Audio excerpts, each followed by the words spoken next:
Tía Grupo, vamos a dar un par de minutos, por favor, para mientras se conectan más compañeros. Otro principio que nosotros tenemos en el artículo 2 es el principio de aplicación más favorable a los derechos. Es un principio de tu persona.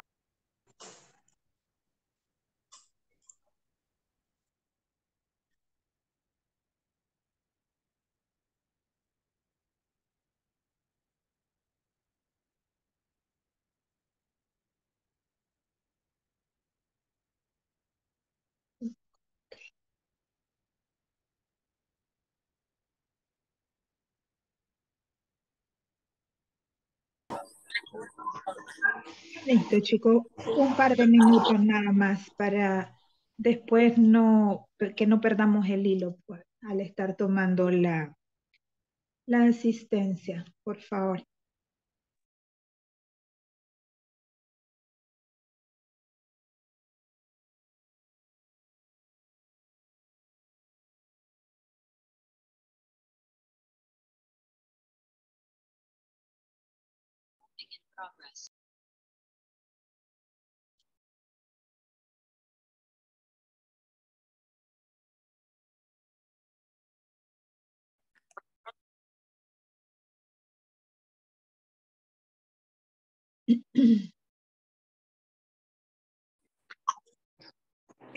Por favor, ¿quién se acaba de conectar como iPhone? Sí, Leonor, ya tomé nota de ti. Pero la última persona que se me conectó está únicamente identificada como iPhone. ¿Quién es? Indiana Ramírez, profe, buenos días. Buenos días, mucho gusto, Indana, gracias.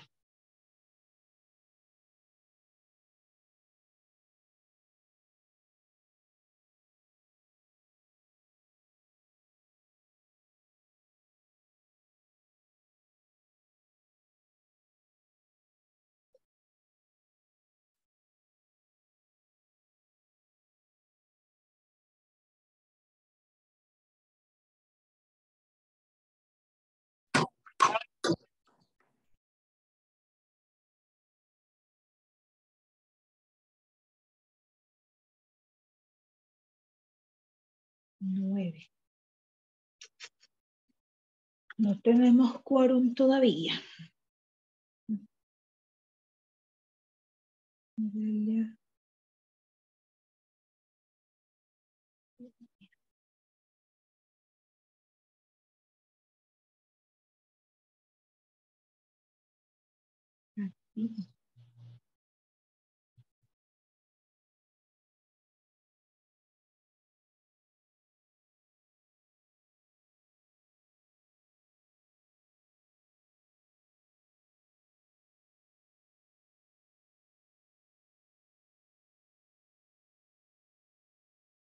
Bueno, vamos a dar inicio, muchachos. Voy a compartir pantalla con ustedes. No sé si ya tuvieron la oportunidad de revisar su plataforma y de ver que les hemos dejado una carpeta solamente para lo que son las diapositivas de apoyo. Ahí cada semana se le va a ir guardando las diapositivas que nosotros usamos pues para apoyarnos en nuestras clases, que no es nada más que un resumen de todo el material que nosotros pues utilizamos en clase.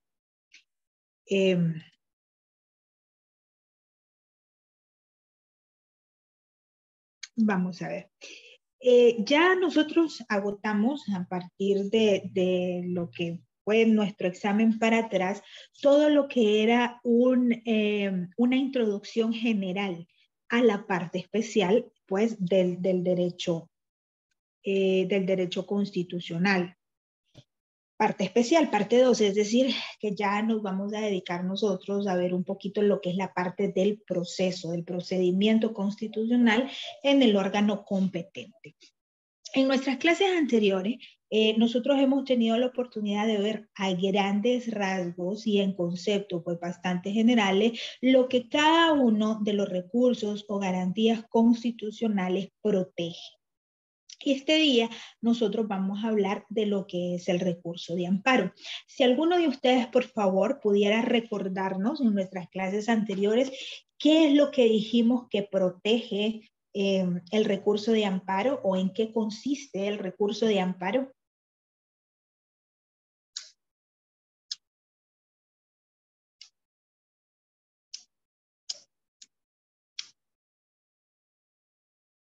Pregunté.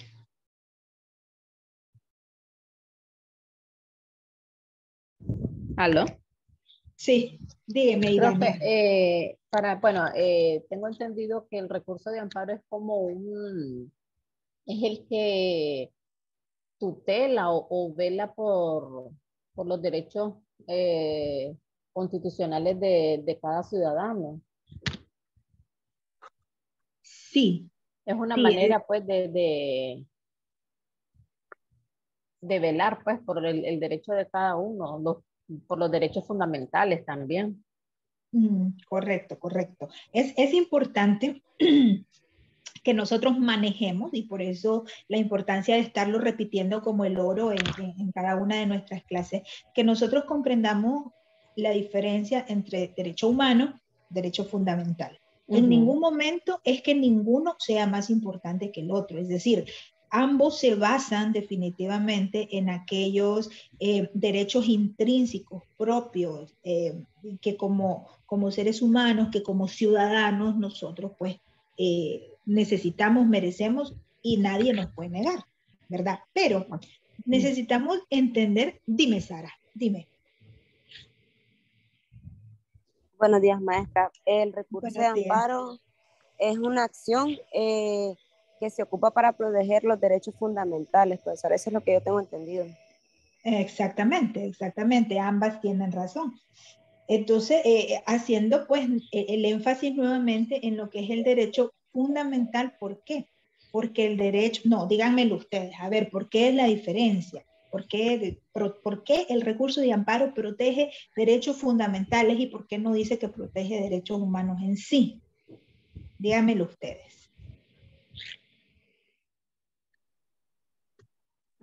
Bueno, para la protección de los derechos humanos existen varios tratados también, profesora, y como le dije, pactos, como por ejemplo las cosas que, a ver, ¿cómo se llama esto?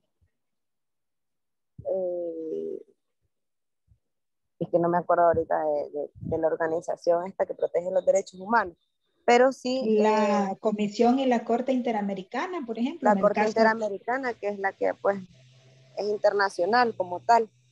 Pues sí. yo tengo entendido que existen más recursos como tal para proteger los derechos humanos, pero el recurso de amparo en sí es para los derechos fundamentales, por eso, porque existen otros tipos de recursos para defender los derechos humanos como tal. Ok. Sí, sí. O sea, sí, sí tiene razón, sí tenía razón también Indiana. A ver, los derechos fundamentales, nosotros ya habíamos hablado en varias ocasiones de que la diferencia es sencillamente de que se llaman derechos fundamentales porque estos están contenidos dentro del cuerpo constitucional como norma suprema y por lo tanto, permítanme un segundo que cuando tomo, Diana Marcela, cuando tomo asistencia se me ve el avión por un segundo, pero ahí nomás lo agarro.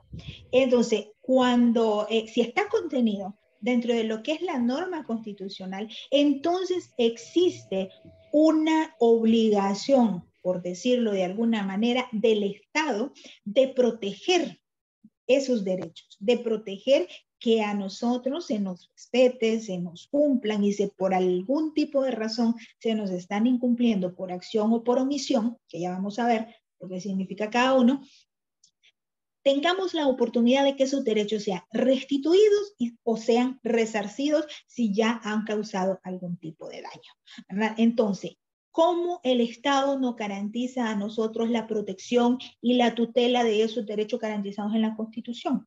A través precisamente de lo que se conoce como garantías constitucionales o recursos constitucionales, que es precisamente lo que nosotros vemos acá. Ok, decíamos en clases anteriores, Adak, decíamos en clases anteriores una frase que se repite mucho en estos ámbitos, que, a ver, todos los derechos fundamentales son derechos humanos, pero no todos los derechos humanos son derechos fundamentales. Entonces puede parecer un poquito enredada la cosa, pero realmente el principio de esta frase es un principio muy sencillo. Walter Medal, permítanme. Es un principio muy sencillo de comprender. Existe una serie de derechos humanos que inclusive siguen en construcción. Yo no sé si ustedes ya vieron, no, todavía no han visto derechos humanos porque están empezando su carrera.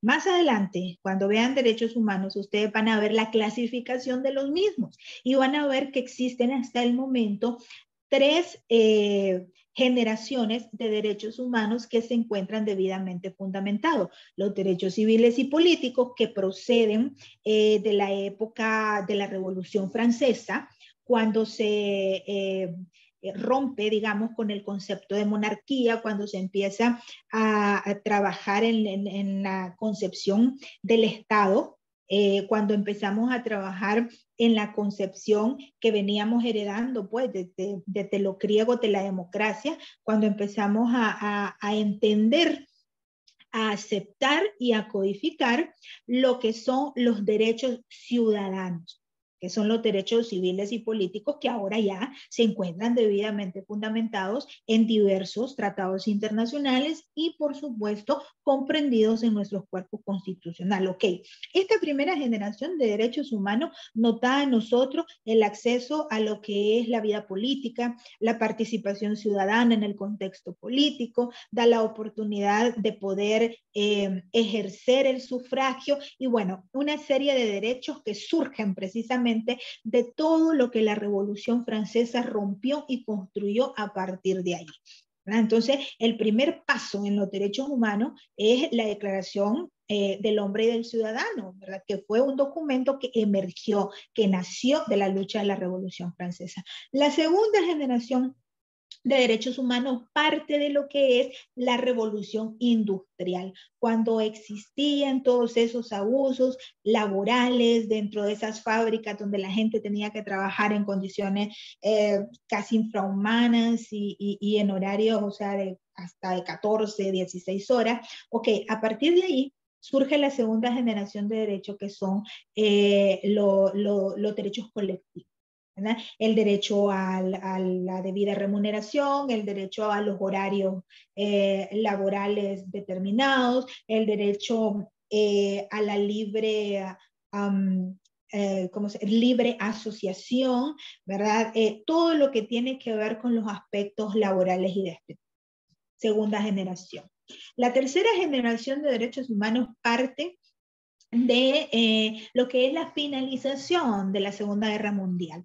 La Segunda Guerra Mundial, que fue pues tan difícil como todas las guerras, aparte de que súper cerquita de haber vencido la primera, se viene la segunda, entonces el mundo estaba completamente diezmado, tanto físicamente, es decir, por la cantidad de muertes que hubo, moralmente, por haber cargado sobre los hombros del mundo 2 guerras seguidas, económicamente estaba destruido, o sea, las naciones estaban prácticamente con economías recesivas terribles y la infraestructura en Europa pues igualmente estaba en completa destrucción. A raíz de la finalización de la Segunda Guerra Mundial, con lo que es la firma de la Carta de San Francisco, que da vida además a la primera institución multilateral verdaderamente establecida, porque ya se había tenido algo de eso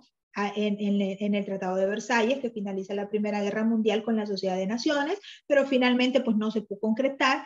Ya con la Carta de San Francisco se concreta la ONU. Ok. a partir de la multilateralidad, es decir, a partir de que el mundo comprende la necesidad de poder trabajar en conjunto, ¿no? Para tratar, pues, de solventar esos problemas comunes, surge una tercera generación de derechos humanos, que es los derechos humanos de los pueblos, siempre hablando en términos colectivos, ¿verdad? Recordemos que el derecho sufre un cambio a raíz del cambio social de la finalización de la Segunda Guerra. Entonces, el derecho internacional se vuelve más humanista, ¿verdad? Centralizando al ser humano como el eje del todo. Entonces, esa visión humanista del derecho internacional por reconstruir el mundo se traslada, por supuesto, a lo que son los contextos nacionales, reforzando las constituciones que ya existían. No es que no existían derechos, hombre, por supuesto que sí, ¿verdad? Se han ido evolucionando, pero estos derechos, esta concepción humanista que se tuvo pues del mundo a partir de esa transición, de ese parteaguas en la sociedad, cambia también lo que son, permítame por favor que sigo tomando nota de quienes se están integrando a la clase. Ok, entonces ese parteaguas crea cambios internos dentro de los estados a través de la inclusión de estos nuevos derechos, de la codificación de estos nuevos derechos en el ámbito internacional, a la codificación de estos derechos en las normas supremas nacionales. ¿Qué entienden ustedes por codificación del derecho? Yo les estoy hablando y no sé si ustedes ya vieron estos términos. Codificación del derecho, ¿qué es?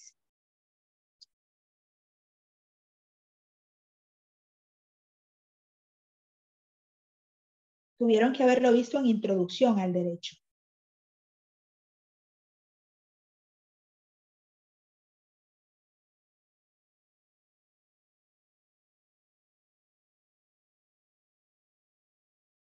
Hice una pregunta. Buenos días, maestra. Buenos días, Manuel.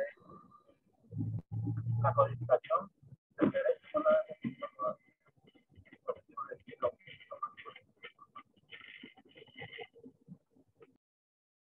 Casi no te entiendo, Manuel Alejandro. ¿Podrías repetirme, por favor, un poquito más alto? Buenos días, maestra. Ahora sí, buenos días. Sí. Que venía con el Bluetooth.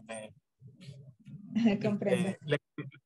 Le decía que la codificación del derecho, eso todavía nosotros no lo hemos visto. Pues, que yo recuerdo, pues, en ninguna de las clases. No sé si nos explica un poquito sobre eso, por favor. Ok, gracias. Comprendo. Bueno, ok. Maestra. Sí, dime, Sara. Bueno, yo tengo entendido que se trata de elaborar un cuerpo legal ordenado y sistemático en el que contenga la completa regulación de una materia, ya sea civil, mercantil o procesal. Ok, sí. Pero empecemos un poquitito por la parte filosófica, digamos, de las cosas. El derecho, por eso es que nosotros vemos filosofía del derecho, porque para que nosotros podamos comprender la norma, ¿verdad? Nosotros tenemos que entender de dónde surgió esa norma, ¿verdad? Porque el derecho evoluciona conforme a qué? Conforme a la evolución de la sociedad. Es una cuestión que va casi de la mano, aunque debemos de aceptar pues que el derecho siempre va atrasado con respecto a la sociedad y también tiene una lógica filosófica. Ok, las primeras normas, por decirlo así, surgen de lo que es el consuedeto, o sea, la norma consuetudinaria, es decir, la costumbre. Nosotros empezamos primero como sociedad, me refiero a como sociedad, empezamos a adoptar primero aquellas normas de carácter consuetudinario, aquellas normas de la costumbre, es decir, lo que a la vista de todos y al frente de todos constituye el concepto de correcto o incorrecto. Realmente, si nosotros nos podemos hacer un debate y un consenso de lo que es correcto y de lo que es incorrecto, nos vamos a dar nosotros cuenta de que estamos ante conceptos bastante subjetivos. ¿verdad? Bastante subjetivos. Entonces, pero en ese sentido, lo que el gran conglomerado, ¿verdad?, de la sociedad considera aplicado a la moral, aplicado a lo correcto, se empieza a adoptar como una norma de carácter consuetudinario. Estas normas de carácter consuetudinario poco a poco van adquiriendo fuerza a través de ¿qué? A través de su aplicación. Y es así como de repente llega el momento en la cual esta norma, esta costumbre que nosotros tenemos, pasa precisamente a ser lo que tú decías, pasa a convertirse primero en una norma, es decir, en un artículo. Cuando nosotros nos referimos norma legal, es un artículo como tal, que tiene una construcción lógica que también ustedes, si no lo han visto, lo van a ver, cómo se construye, cómo está dividido, cuáles son los elementos constitutivos de una norma jurídica. Entiendo yo que lo tuvieron que haber visto en Introducción al Derecho, ¿verdad? Entonces, y esa norma probablemente va surgiendo y va protegiendo otro tipo de cuestiones que van derivando más normas en relación a lo mismo. Entonces, una serie de normas que se relacionan y regulan un determinado tema ya constituye un cuerpo legal. ¿Qué es un cuerpo legal? Una ley, un decreto de ley, un código, etcétera, etcétera. O sea, ya estamos trabajando en ese sentido. Pero como ven, el derecho tiene una lógica. El derecho nadie se lo saca de la manga. Aunque a veces pareciera que sí, pero no, nadie se lo saca de la manga. Todo tiene una lógica, ¿verdad? Ok, entonces, volviendo al tema central, ¿no? A lo que veníamos hablando. Existen estas tres generaciones de derechos humanos que están debidamente codificados, pero también existen otros derechos que se van formando, que se van construyendo conforme a las necesidades de la sociedad. Y tenemos, por ejemplo, ahora derechos que, por ejemplo, no forman parte de nuestro cuerpo constitucional, por lo tanto, no son fundamentales, pero que sí son, digamos que aceptados conforme a la nueva realidad que las sociedades estamos viviendo y que incluso ya forma parte de otros códigos, o sea, de otros códigos constitucionales en otros países. ¿Qué ejemplo podemos poner? Podemos poner, por ejemplo, el matrimonio igualitario. En nuestra sociedad, en nuestro ordenamiento jurídico, el matrimonio igualitario no es un derecho fundamental. Nadie puede venir a decir, a alegar, o de verdad, me tienen que respetar mi derecho al matrimonio y mi derecho a ser una familia si yo quiero hacerlo con una persona de mi mismo sexo. ¿Ya? Entonces, ahí estriba la diferencia. Es un derecho humano el hecho de que usted quiera formar su familia, que usted tenga la libertad o que nosotros tengamos la libertad de elegir a nuestra pareja, aunque sea de nuestro mismo sexo, digamos. Es un derecho humano, pero yo no puedo ir a través de un recurso, es decir, a solicitar que se me respete a mí el derecho de querer hacer un matrimonio legal con una persona de mi mismo sexo. ¿Por qué? Porque no se constituye un derecho fundamental. No se constituye un derecho fundamental. ¿Qué les puedo decir? Ahorita, por ejemplo, en El Salvador, hace poco más de un mes, hubo una sentencia que se hizo pues famosa en los medios de comunicación, porque es la primera sentencia que a través, o sea, de lo que es el análisis de la norma constitucional y todo eso, dio el paso, por decirlo así, dio el paso a que se autorizara, digámoslo, a que una persona transgénero cambiara su nombre de manera legal y pudiese ser ya identificado jurídicamente. Es decir, le cambiaron su documento legal para ser identificado jurídicamente con respecto al género que él que esta persona decidió fuera su identidad. Entonces, ha sido una sentencia histórica realmente y por eso hizo mucho brum bum bum en los medios de comunicación de allá, porque abre el paso abre el paso a que el derecho se vaya, digamos, que adaptando a los requerimientos de la sociedad. Y entonces ahí forman un papel muy importante las salas o las cortes de constitucionalidad, que son las que, o sea, en el ordenamiento jurídico, están debidamente facultadas para interpretar la norma de la Constitución, ¿verdad? Pero estoy tratando de hacer este recuento, pues para que nosotros comprendamos mucho mejor de lo que yo sé que ustedes ya comprenden, cómo la garantía constitucional lo que protege es esa promesa del Estado de protegernos ese derecho. El recurso es precisamente eso, es el cumplimiento de la promesa del Estado de protegernos esos derechos que están plasmados en el cuerpo constitucional. Por entonces, pues tenemos acá el concepto que se encuentra en la Ley de Justicia Constitucional sobre lo que es el recurso de amparo, que dice que es el derecho que posee cualquier ciudadano, reitero, cualquier ciudadano, de poder acudir ante un tribunal o sala constitucional, en el caso de nuestro país, sala constitucional, cuando considere que un determinado acto u omisión de un funcionario o entidad pública violenta o amenaza sus derechos fundamentales. En este concepto, nosotros tenemos los presupuestos elementales para poder recurrir de amparo. Primero, ¿quién es la parte activa, digamos? ¿Quién puede interponer un recurso de amparo? Acá lo dice el concepto, cualquier ciudadano. ¿Ante quién o ante qué órgano se tiene que interponer un recurso de amparo? Acá lo dice el concepto, ante un tribunal o sala constitucional. En nuestro ordenamiento, la sala de lo constitucional.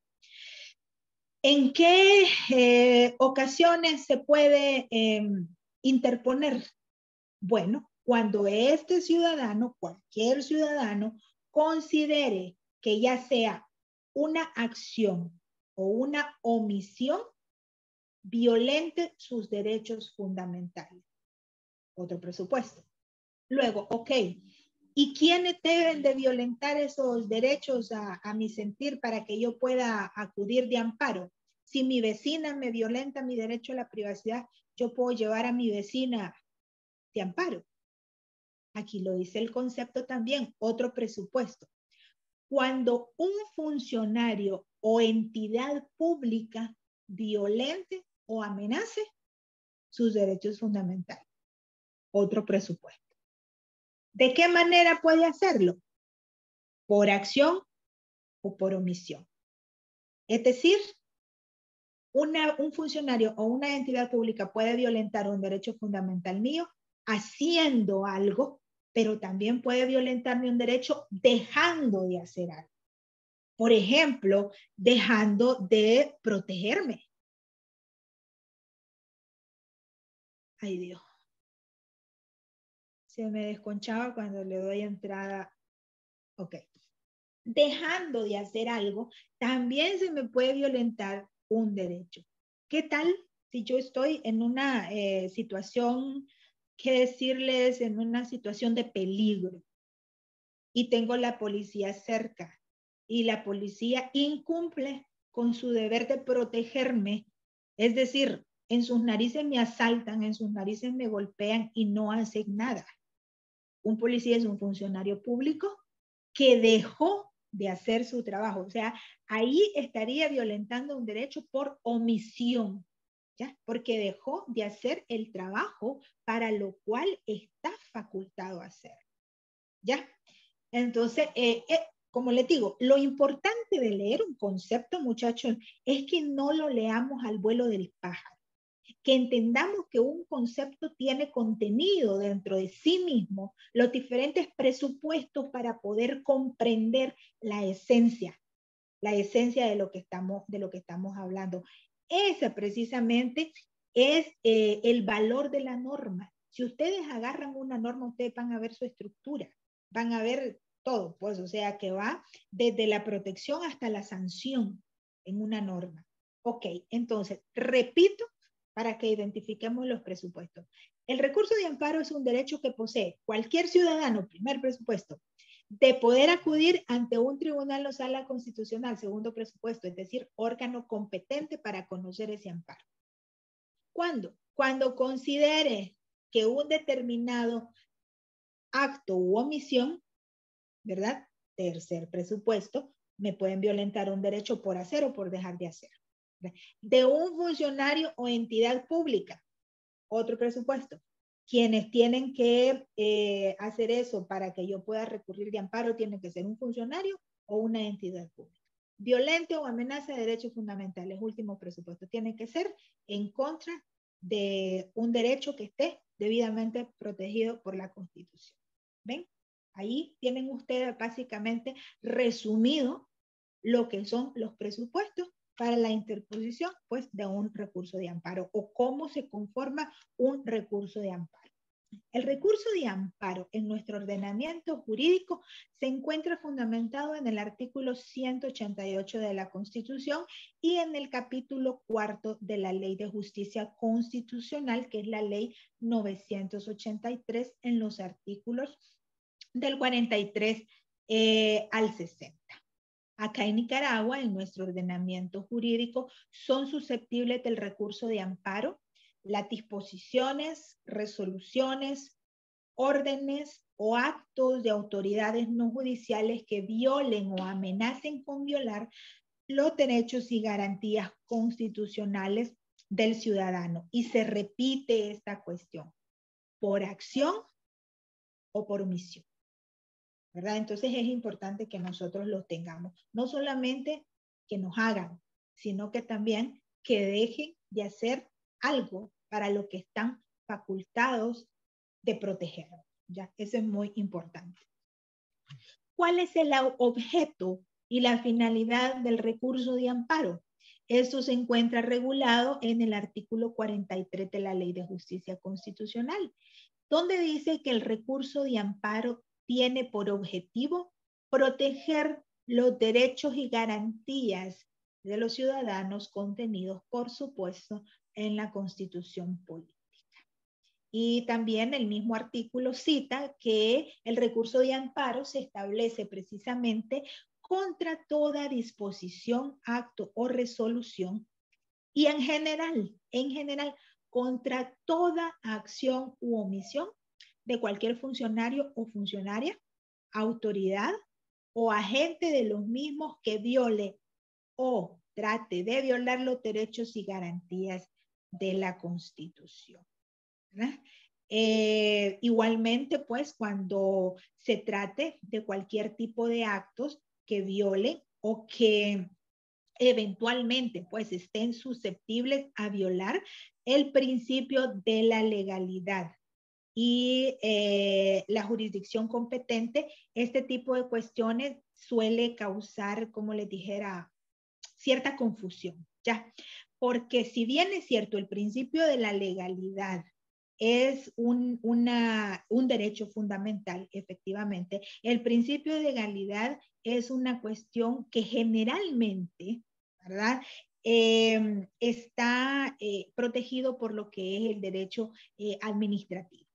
Y entonces, en ese sentido, aquí a lo que vamos nosotros no es a llevar el recurso de amparo en contra de la autoridad por violentar en sí un derecho propiamente, sino que acá lo que está de por medio es que no se nos haya respetado el principio de la legalidad y del debido, ¿verdad? Del debido proceso en determinados ámbitos. Entonces ahí, como no es el derecho, espero no, si los estoy confundiendo, por favor me preguntan, no, pero en este caso, en el caso del principio de la legalidad, nosotros no estamos exigiendo o protegiendo estrictamente un derecho como tal, como el derecho a la vida, a la libertad, a la libre circulación, etcétera, etcétera. Estamos protegiendo que no se nos haya respetado ese principio de legalidad. Por lo tanto, la competencia le compete a una sala especial que es lo contencioso administrativo,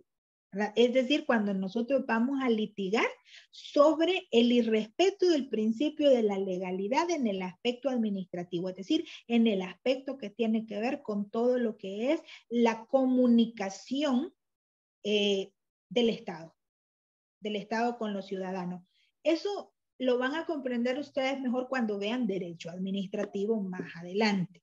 Ahorita solamente es importante tenerlo acá en este punto. ¿Por qué? Para hacer la diferencia,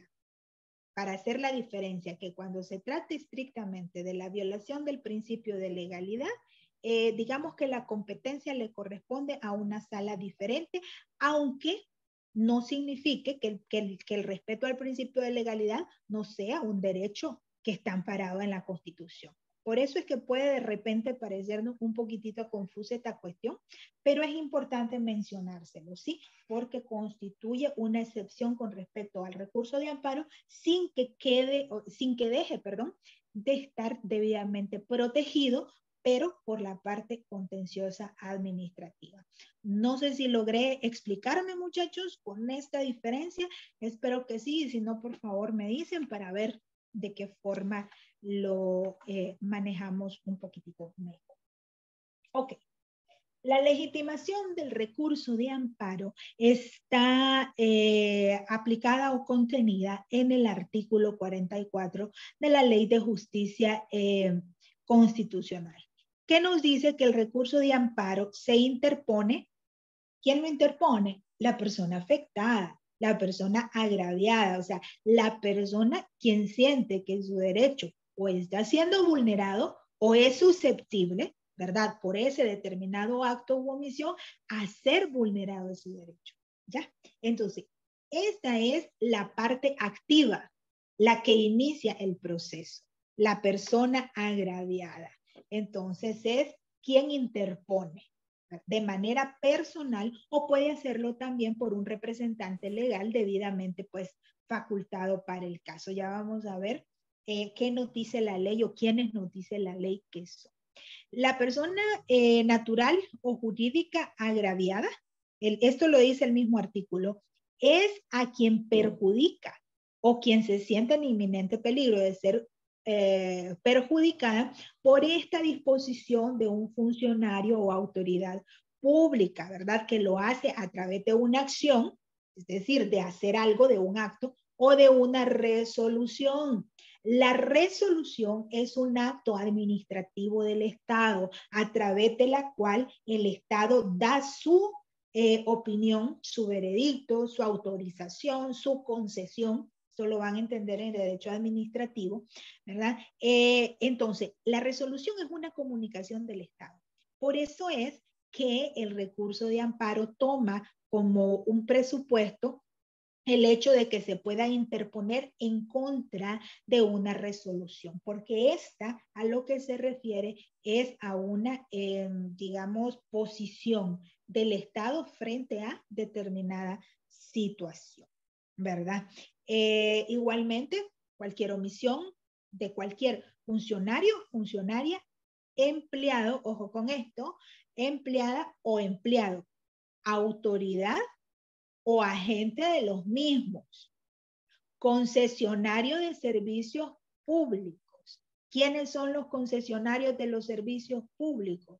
Bueno, por ejemplo, podría ser ENACAL, que ENACAL es un servicio público, nos ofrece el servicio del agua, pero está bajo lo que es la jurisdicción del Estado. Muchachos, ya se nos va a cortar, nos volvemos a conectar inmediatamente para continuar, por favor.